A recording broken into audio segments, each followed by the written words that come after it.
ನಮಸ್ಕಾರ, ವನಶ್ರೀ ಚಾನಲ್ಗೆ ಸ್ವಾಗತ. ವಿಡಿಯೋ ತಂದಾಯಿತು. ಬನ್ನಿ ಇವತ್ತು ವಾಸುದೇವ ಕುಟುಂಬ ಸೀರಿಯಲ್ಲು ಹೇಗೆ ಮೂವ್ ಆಗುತ್ತೆ, ಏನು ಸ್ಟೋರಿ ನೋಡೋಣ. ಅದಕ್ಕಿಂತ ಮುಂಚೆ ನನ್ನ ವಿಡಿಯೋಕ್ಕೆ ಸಬ್ಸ್ಕ್ರೈಬ್ ಮಾಡಿಲ್ಲ ಅಂದರೆ ದಯವಿಟ್ಟು ಸಬ್ಸ್ಕ್ರೈಬ್ ಮಾಡ್ಕೊಳ್ಳಿ, ಹಾಗೆ ಒಂದು ಲೈಕ್ ಕೊಡಿ.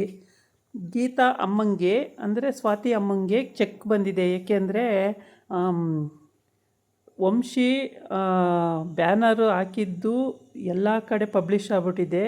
ಅದು ರಾತ್ರಿನೂ ಪಬ್ಲಿಷ್ ಆಗಿ ಸಿಕ್ಕಾಬಟ್ಟೆ ಫ್ಯಾನ್ಸ್ ಎಲ್ಲ ಇದ್ದಾರೆ. ಅದು ತುಂಬ ಅಂದರೆ ತುಂಬ ಪಾಪ್ಯುಲರಾಗಿ ಓಡ್ತಾ ಇದೆ ಇವರು ಮಾಡೋ ಅಂಥ ಚಕ್ಲಿ ನಿಪ್ಪಟ್ಟು ಅಂಥವೆಲ್ಲ.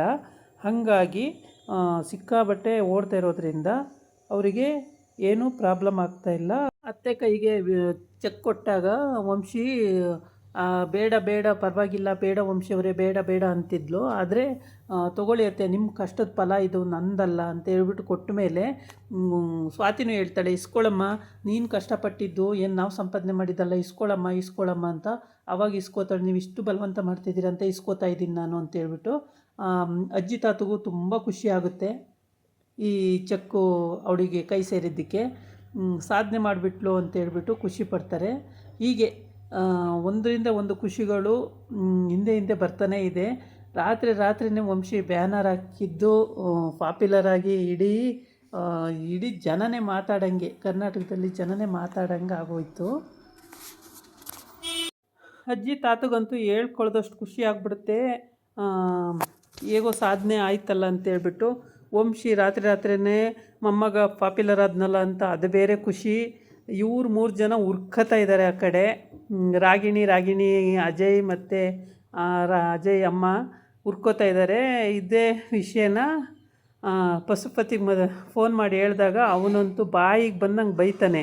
ನಿಮಗೆ ಕೊಟ್ಟಿರೋ ಒಂದು ಕೆಲಸನೂ ನೆಟ್ಟು 3 ಜನ ಮಾಡೋಕ್ಕಾಗಲ್ವಲ್ಲ, ಏನು ಕತ್ತೆ ಕಾಯ್ತಾ ಇದ್ದೀರಾ ನೀವು ಅಲ್ಲಿ, ನಿಮಗೆ ಅದನ್ನೂ ಮಾಡೋಕ್ಕಾಗಲ್ವ ಅಂತೇಳ್ಬಿಟ್ಟು ಬೈತಾನೆ. ಅದಕ್ಕೆ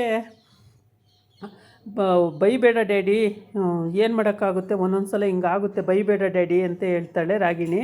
ಏನು ಬೈಯಲ್ಲ, ಮತ್ತು ಇನ್ನೇನು ಮುದ್ದಿಸ್ತಾರ ನಿಮಗೆ, ಏನು ಒಂದು ಕೆಲಸ ನೆಟ್ಟು ಮಾಡೋಕ್ಕಾಗಲ್ವಲ್ಲ, ಸುಮ್ಮನಿರು ಅಂತ ಪಶುಪತಿ ಬೈತಾನೆ. ಬೈದಾಗ ಏನೂ ಮಾಡೋಕ್ಕಾಗಲ್ಲ, ಸುಮ್ಮನಿರು ಡ್ಯಾಡಿ, ನೆಕ್ಸ್ಟ್ ಟೈಮ್ ನೋಡೋಣಂತೆ, ನೀನು ಬೇರೆ ಬೈತೀಯಾ, ಇಲ್ಲೇ ನಮಗೆ ಉರಿದು ಹೋಗ್ತಾ ಇದೆ, ನಾವು ಏನೇ ಕೆಟ್ಟದ್ದು ಮಾಡೋಕ್ಕೋದ್ರೂ ಎಲ್ಲ ಒಳ್ಳೆಯದೇ ಆಗ್ತಾಯಿದೆ ಅವನಿಗೆ ಅಂತ ಹೇಳ್ಬಿಟ್ಟು ಅವಳು ಹೇಳ್ತಾಳೆ.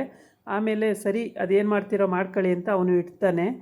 ಈ ಕಡೆ ವಂಶಿ ರೆಡಿಯಾಗಿ ಆಚೆ ಬರಬೇಕು. ಅಷ್ಟೊತ್ತಿಗೆ ಸ್ವಾತಿ ಹಿಂದೆನೇ ಬರ್ತಾ ಇರ್ತಾಳೆ. ಏನಕ್ಕೆ ಹಿಂದೆ ಬರ್ತಾ ಇದೆಯಾ, ಮತ್ತೇನು ನಿಂದು ಸಮಸ್ಯೆ ಅಂಥೇಳಿ ಅಂತಾನೆ. ಅದಕ್ಕೆ ಅವಳು ಏನಿಲ್ಲ, ಸುಮ್ಮನೆ ಬರ್ತಾ ಇದ್ದೀನಿ ಹಿಂದೆ ಅಂತ ಹೇಳ್ತಾಳೆ. ಹಿಂದೆ ಏನಕ್ಕೆ ಬರ್ತಾ ಇದೆಯಾ, ಕೆಲಸ ಇಲ್ವಾ ನೀನು ಬೇರೆ ಏನು ಮಾಡೋಕ್ಕೆ, ಹಿಂದೆ ಏನಕ್ಕೆ ಬರ್ತಾ ಇದೆಯಾ ಅಂತಾನೆ. ನಿಮ್ಮ ಮೊಬೈಲ್ ಬಿಟ್ಟು ಬಂದಿದ್ದೀರಲ್ಲ, ಅದು ಕೊಡೋಕ್ಕೆ ಬಂದೆ ಅಂತಾಳೆ. ಓ ಸರಿ ಅಂತ ಹೇಳ್ಬಿಟ್ಟು ಇಸ್ಕೊಂಡು ಬರ್ತಾ ಇರ್ತಾರೆ. ಅಷ್ಟೊತ್ತಿಗೆ ಮೀಡಿಯಾದವರು ಮನೆ ಬಾಗಿಲಿಗೆ ಬಂದ ತಕ್ಷಣವೇ ಮೀಡಿಯಾದವರು ಅಲ್ಲಿ ಎಂಟ್ರಿ ಆಗ್ತಾರೆ. ಮೀಡಿಯಾದವರು ಇವರಿಬ್ಬರು ಮಾತಾಡ್ಕೊಂಡು ಈಚೆ ಬಂದಿದ್ದಷ್ಟೇ ಏನೇನೋ ಮಾತಾಡ್ತಾ ಇರ್ತಾರೆ. ಅದು ಮಾತಾಡ್ಕೊಂಡು ಈಚೆ ಬರುವಾಗ ಮೀಡಿಯಾದವ್ರು ಬಂದಾಗ ಏನು ನೀವೆಲ್ಲ ಯಾರು, ಯಾಕೆ ಬಂದ್ರಿ ಅಂತ ಕೇಳ್ತಾನೆ ವಂಶಿ. ಆವಾಗ ಅವ್ರು ಹೇಳ್ತಾರೆ, ನಾವು ಮೀಡಿಯಾದವರು ಸರ್, ಇಂಟ್ರ್ಯೂ ಮಾಡಬೇಕು ನಿಮ್ಮನ್ನು ಅಂತೇಳಿ. ನನ್ನನ್ನು ಇಂಟ್ರ್ಯೂ ಮಾಡಬೇಕಾ, ಏನು ಇಂಟ್ರ್ಯೂ ಮಾಡಬೇಕು ಅಂತ. ಸರ್ ನೀವು ಬ್ಯಾನರಲ್ಲಿ ರಾತ್ರಿನೇ ಫುಲ್ಲು ಫೇಮಸ್ ಆಗಿಬಿಟ್ಟಿದ್ದೀರಾ ಸರ್, ನಿಮ್ಮನ್ನು ಇಂಟ್ರ್ಯೂ ಮಾಡೋದಿದೆ, ಅದಕ್ಕೋಸ್ಕರನೇ ಬಂದಿದ್ದೀವಿ, ಬೇರೆ ಮೀಡಿಯಾದವ್ರು ಬರೋಕ್ಕಿಂತ ಮೊದಲು ನಾವೇ ಬಂದುಬಿಟ್ಟಿದ್ದೀವಿ ಅಂತ. ಹೌದಾ, ನನ್ನನ್ನು ಇಂಟ್ರ್ಯೂ ಮಾಡಬೇಕಾ ಅಂತ ಹೇಳ್ತಾನೆ. ಹ್ಞೂ ಅಂತೇಳಿ ಅಷ್ಟೊತ್ತಿಗೆ ಗಂಡ ಹೆಂಡ್ತಿ ಹಂಗೆ ಮುಖ ನೋಡ್ಕೊತಾ ಇರ್ತಾರೆ. ಅಷ್ಟೊತ್ತಿಗೆ ಅಜ್ಜಿ ತಾತ ಅಲ್ಲಿಗೆ ಎಂಟ್ರಿ ಆಗ್ತಾರೆ. ಅಜ್ಜಿ ತಾತ ಬಂದ ತಕ್ಷಣವೇ ಏನು ವಂಶಿ ಏನಂತೋ ಅಂತ ಕೇಳ್ತಾರೆ. ಏನಿಲ್ಲ ಅಜ್ಜಿ, ತಾತ ಇವನೇನೋ ಇಂಟ್ರ್ಯೂ ಮಾಡಬೇಕಂತೆ ನನ್ನನ್ನು ಅಂತ. ಹೌದಾ, ಇಂಟ್ರ್ಯೂ ಮಾಡಬೇಕಂತ, ನಾನು ಹೇಳ್ತೀನಿ ಬಿಡಿ ಅಂತ ಸ್ವಾತಿ ಹೇಳ್ತಾಳೆ. ಇಂಟ್ರ್ಯೂ ಮಾಡಬೇಕಂತೆ ಅಜ್ಜಿ, ನಿಮ್ಮ ಮೊಮ್ಮಗ ತುಂಬ ಹೆಸರುವಾಸಿ ಮಾಡಿದಾರಂತಲ್ಲ, ಅದಕ್ಕೆ ಅವ್ರನ್ನ ಇಂಟ್ರ್ಯೂ ಮಾಡಬೇಕಂತೆ ಅಂತ. ಹೌದಾ, ಬನ್ನಿ ಒಳಗೆ ಬನ್ನಿ ಅಂತ ಒಳಗೆ ಕರೀತಾರೆ. ಒಳಗೆ ಕರೆದು ಕೂರಿಸಿ ಇಂಟ್ರ್ಯೂನೆಲ್ಲ ಮಾಡ್ತಾರೆ. ಇಂಟ್ರ್ಯೂ ಮಾಡಿದ್ದೇನು ಅಂತಂದರೆ, ನೀವು ಸ್ವಾತಿಯವ್ರನ್ನ ಎಲ್ಲಿ ನೋಡಿದ್ರಿ, ಹೇಗೆ ಪ್ರೀತಿ ಮಾಡಿದ್ರಿ, ಯಾವಾಗ ಪ್ರೀತಿ ಹುಡ್ತು, ಯಾವಾಗ ಮದುವೆ ಆದ್ರಿ, ಇದನ್ನೆಲ್ಲ ಕೇಳ್ತಾರೆ. ಇದನ್ನು ಕೇಳ್ತಾ ಇರುವಾಗ ಅವನು ಬಣ್ಣವಾಗಿ ಕತೆ ಕಟ್ಟಿ ಹೇಳ್ತಾನೇ ಇರ್ತಾನೆ ವಂಶಿ. ನಾವು ಮಾಲಲ್ಲಿ ಮೀಟಾಗಿ ಮತ್ತೆ ಅವಳ ಪಾಡಿಗೆ ಅವಳು ಹೋದ್ಲು, ನನ್ನ ಪಾಡಿಗೆ ನಾನು ಬರ್ತಾಯಿದ್ದೆ. ಅಷ್ಟೊತ್ತಿಗೆ ನಾನೇನೋ ಸ್ಲಿಪ್ಪಾಗಿ ಬೀಳಕ್ಕೆ ಹೋದೆ. ಅಷ್ಟೊತ್ತಿಗೆ ಅವಳು ಬಂದು ಹಿಡ್ಕೊಂಡ್ಲು. ಹೀಗೇ ಮತ್ತೆ ಆಮೇಲೆ ಅವಳ ಪಾಡಿಗೆ ಹೋದ್ಲು, ನಾನು ನನ್ನ ಪಾಡಿಗೆ ಬಂದೆ. ಆಮೇಲೆ ಫೋನ್ ನಂಬರ್ ಕನೆಕ್ಟ್ ಮಾಡಿಕೊಂಡು ಅಲ್ಲಿ ಹೋಗಿ ಫೋನಲ್ಲಿ ಮಾತಾಡಿ ಆಮೇಲೆ ಹೀಗೆ ಅಂತ ಹೇಳ್ತಾ ಇರ್ತಾನೆ ಕತೆನ. ಈ ಕಡೆ ಬಂದು ಗೀತನು ಕುಮಾರನು ಬಟ್ಟೆ ಹೊಲಿಯೋ ಶಾಪನ್ನು ಓಪನ್ ಮಾಡಿಕೊಂಡು ಬೋಟಿಕ್ಕನ್ನು ಬಟ್ಟೆ ಹೊಲಿತಾ ಇರ್ತಾರೆ. ಅಲ್ಲಿಗೆ ಒಂದು ಕಸ್ಟಮರ್ ಬರ್ತಾಳೆ. ಬಂದುಬಿಟ್ಟು ಬ್ಲೌಸ್ ಕೊಟ್ಟಿದ್ನಲ್ಲ ಹೊಲ್ದಿದ್ದೀರಾ ಅಂತ ಕೇಳ್ತಾಳೆ. ಓ ಮೊನ್ನೆನೇ ರೆಡಿ ಆಯಿತು ಅಂತೇಳಿ ಕೊಡೋಕ್ಕೆ ಹೋಗ್ತಾನೆ. ಎಷ್ಟು ಅಂದಾಗ 500 ಅಂತ ಅಂತಾನೆ. ಅಯ್ಯೋ 500 ಎಲ್ಲ ಜಾಸ್ತಿ ಆಯಿತು, 350 ತಗೊಳ್ಳಿ ಅಂತ ಹೇಳ್ತಾಳೆ. 350ನಾ ಗೀತಾ ಅಂತ ಅವನು ಗೀತನ ಕರೀತಾನೆ ಹೆಂಡ್ತಿಯ. ಅವಳು ಎದ್ದು ಬಂದು ಸರಿ ಅಂತ ಹೇಳ್ಬಿಟ್ಟು, ಮೇಡಮ್ ನಿಮ್ಮ ಹತ್ರ ಮೊಬೈಲ್ ಇದೆ ಅಲ್ವಾ? ಹೌದು. ಕ್ಯಾಮ್ರಾ ಆನ್ ಮಾಡ್ಕೊಳ್ಳಿ, 4 ಅಂಗಡಿ ಸುತ್ತೋಣ, 4 ಅಂಗಡಿಲೂ 350ಕ್ಕೆ ಹೊಲ್ಕೊಡ್ತೀವಿ ಅಂದರೆ ನಂದೇನು ಅಬ್ಜೆಕ್ಷನ್ ಇಲ್ಲ, ನಮ್ಮ ಅಂಗಡಿಲೂ ಅಷ್ಟಕ್ಕೆ ಕೊಡ್ತೀನಿ. ಅಲ್ಲೇನಾದ್ರು ಜಾಸ್ತಿ 350ಕ್ಕೆ ಯಾರು ಹೊಲಿತಾರೆ ಜಾಸ್ತಿ ಅಂತಂದರೆ ನೋಡಿ ಮೇಡಮ್ ನೀವೇನು ಮಾಡ್ತೀರಾ ಅಂತೇಳಿ ಅಂತ. ಅಯ್ಯೋ 4 ಅಂಗಡಿ ಸುತ್ಕೊಂಡು ಕೂರೋಕ್ಕಾಗಲ್ಲ ಬಿಡಿ, ಓಲಿ 150 ರೂಪಾಯಿ ಅಲ್ವ ಇನ್ನು ಅಂತೇಳ್ಬಿಟ್ಟು ಕೊಟ್ಬಿಟ್ಟು ಕೊಡಿ ಬಟ್ಟೆನ ಅಂತಾಳೆ. ಆಮೇಲೆ ಸೀರೆ ಬಟ್ಟೆ ಬ್ಲೌಸು ಎಲ್ಲನೂ ಕೊಟ್ಟು ರೆಡಿ ಮಾಡಿ ಕಳಿಸ್ತಾಳೆ. ಅದಕ್ಕೊಂದು ಇದನ್ನು ಹಾಕ್ತಾಳೆ, ಪೇಪರ್ ಶೀಟ್ ಹಾಕ್ತಾಳೆ. ಅದೇನು ನೀನು ಗೀತಾ ಹಾಕಿದ್ದು ಅಂತ ಕೇಳಿದಾಗ ನಮ್ಮ ಅಮ್ಮನ ಬಿಸ್ನೆಸ್ದು, ನಮ್ಮಮ್ಮ ಮಾಡ್ತಿದ್ದಾರಲ್ಲ ಆ ಬಿಸ್ನೆಸ್ಸು, ಇದನ್ನು ನೋಡಿನೂ ಜನ ತೊಗೋಬೋದಲ್ಲ ಮಮ್ಮ ಅಂತ ಹೇಳ್ತಾಳೆ. ಎಷ್ಟು ತಲೆ ಉಪಯೋಗಿಸ್ತೀಯ ಅಂದರೆ, ಹೌದು ಮೊನ್ನೆ ಚಿನ್ನುಗೆ ಬಟ್ಟೆ ತರಕ್ಕೆ ಹೋದಾಗ ಅಲ್ಲಿ ನೋಡಿದ್ದು, ಅವರು ಬಟ್ಟೆ ಜೊತೆಗೆ ಅದೊಂದು ಇದನ್ನು ಹಾಕ್ಕೊಟ್ಟಿದ್ರು. ಅದನ್ನು ನೋಡಿಬಿಟ್ಟು ಎಷ್ಟೋ ಜನ ಆ ಥರ ಇನ್ನೊಂದು ಅಂಗಡಿಲಿದ್ದೆಲ್ಲ ಸಿಕ್ಕುತ್ತಂತೆ ಅಂತ ಹೋಗ್ತಾರಲ್ವ, ಹಂಗಾಗಿ ಅದನ್ನು ಆ ಥರ ಮಾಡಿದ್ರೆ ಒಳ್ಳೆಯದು ಅಂತ ಹೇಳ್ಬಿಟ್ಟು ಅಂತ. ಆಮೇಲೆ ಇಲ್ಲಿ ವಂಶಿ ಬಣ್ಣವಾಗಿ ಕತೆ ಕಟ್ಟಿ ಹೇಳ್ತಲೇ ಇದ್ದಾನೆ. ಹೇಗೆ ಪ್ರೀತಿ ಆಯಿತು, ಹೇಗೆ ಮದುವೆ ಆಯಿತು, ಯಾವಾಗ ಫೋನಲ್ಲಿ ಮಾತಾಡ್ತಿದ್ದು, ಫೋನಲ್ಲಿ ಎಷ್ಟು ಸಲ ಮಾತಾಡ್ದು, ಏನು ಕತೆ ಅದು ಇದು ಅಂತೆಲ್ಲ ಹೇಳ್ತಾ ಇದ್ದಾನೆ. ಅವಳು ಸ್ವಾತಿ ವರ್ಣನೆ ಮಾಡಿ ಹೇಳೋದಕ್ಕೆ ಅವಳು ಆ ಹೂ ಅಂತ ನೋಡ್ತಾನೆ ಇರ್ತಾಳೆ ನಕ್ಕೊಂಡು. ಇವನು ಎಲ್ಲನೂ ಕಲ್ಪನೆ ಮಾಡಿಕೊಂಡು ಹೇಳ್ತಾನೆ ಇರ್ತಾನೆ, ಇಂಟ್ರು ಕೊಡ್ತಾನೆ ಇರ್ತಾನೆ.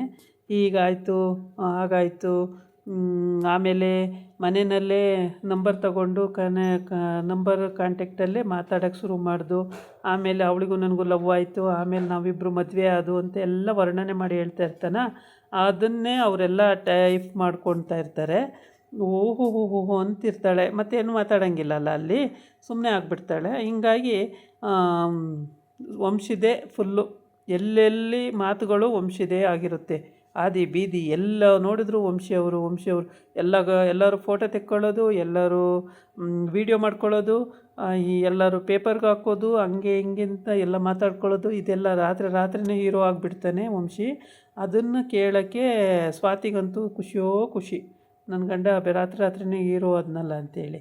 ಇದನ್ನು ನೋಡೋಕ್ಕೆ ಬಂದಂಥ ಇಂಟುನ ನೋಡೋಕ್ಕೆ ಬಂದಂಥ ರಾಗಿಣಿ ಅವ್ರ ಅತ್ತೆ ಹುರ್ಕೊಂಡು ಒಳಗೆ ಹೋಗ್ಬಿಡ್ತಾರೆ.